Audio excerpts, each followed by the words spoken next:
தெறிக்கவிடும் காரம் நிறம் சுவையை தருகிறது. ஆச்சி மிளகாய் தூள் தெறிக்கவிடும் காரம் நிறம் சுவை. Question number 124 124 Shrimati Kanimozhi Karunanidhi. Thank you, sir. So question number 124. उत्तर सभा पटल पर.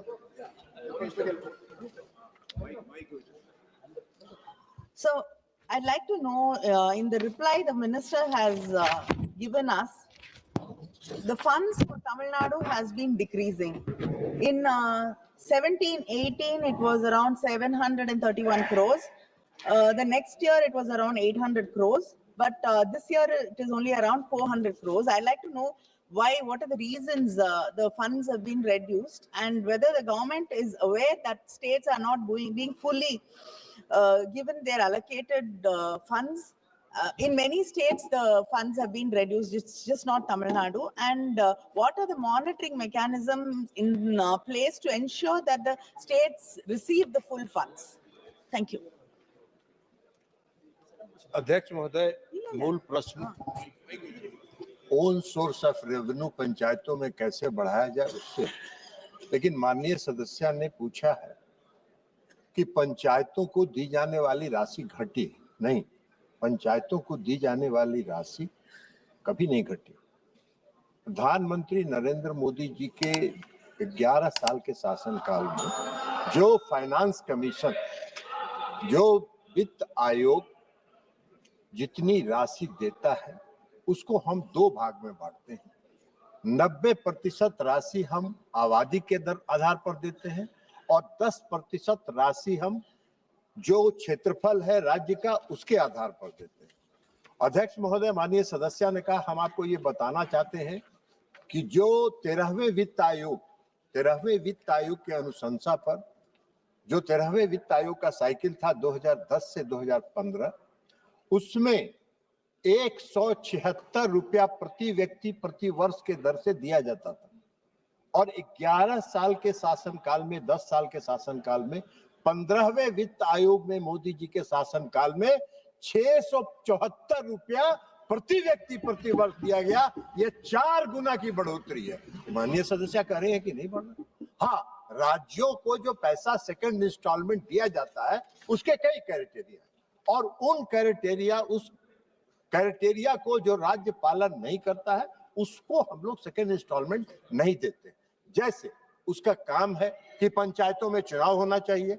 अगर पंचायतों का चुनाव नहीं हुआ तो हम राशि नहीं देंगे. यह संविधान के मुताबिक जो पंचायत का 243G में जो प्रावधान है उसके मुताबिक है. जिन राज्यों में स्टेट फाइनेंस कमीशन नहीं बना है वहां हम फंड रिलीज नहीं करते हैं. तो ये कई क्राइटेरिया है जहां राज्य अगर नहीं देते हैं तो सेकंड इंस्टॉलमेंट हम उस क्राइटेरिया को फुलफिल करने के बाद ही जारी करते हैं. Sir, I'd just like to tell the minister that we have held elections and we have a state finance commission in Tamil Nadu. So I just like if we can, yeah, we are. Second question. And the second question is that states shall receive grants only after that they are fully digitized. That is one of the conditions you've given, that panchayats have to be digitized. But already the panchayats are underfunded. So adding and making this a condition to give them funds are already, this is already putting pressure on the already starved, these underfunded panchayat bodies. You're actually adding something, which they cannot deal with at the pace you expect. So you should have some consideration about that. Thank you. अध्यक्ष महोदय, माननीय प्रधानमंत्री जी का यह परिकल्पना है कि हमारा पंचायत जब तक आत्मनिर्भर नहीं बनेगा, हमारा पंचायत जब तक स्वावलंबी नहीं बनेगा, तब तक हम आत्मनिर्भर भारत और विकसित भारत की कल्पना नहीं कर सकते. इसलिए पंचायतों को सुदृढ़ करने के लिए कई योजनाएं उन्होंने चलाई. उसमें एक योजना पारदर्शिता भी. पारदर्शिता पंचायतों को बरतनी होगी. जो भारत सरकार पैसा देती है उसका जो एक्सपेंडिचर है उसका यूटिलाइजेशन सर्टिफिकेट है, उसमें जो ट्रेनिंग के लिए हम पैसा देते हैं, ये सारे चीज पर अगर आप पारदर्शिता नहीं बरतेंगे, यूटिलाइजेशन सर्टिफिकेट केंद्र सरकार को नहीं प्राप्त होगा, तो हम राशि कैसे रिलीज कर सकते हैं? उसको भी केंद्र की सरकार को भी कई वित्तीय बंधनों के साथ जुड़ा है। अब अभी फाइनेंस मिनिस्ट्री ने एक स्पर्श मॉड्यूल बनाया, उस स्पर्श मॉड्यूल के माध्यम से आपको अपलोड करना है, उसका जो रिक्वायरमेंट्स है उस रिक्वायरमेंट्स को आपको उसमें अपलोड करना है, तभी निधि जारी होगी।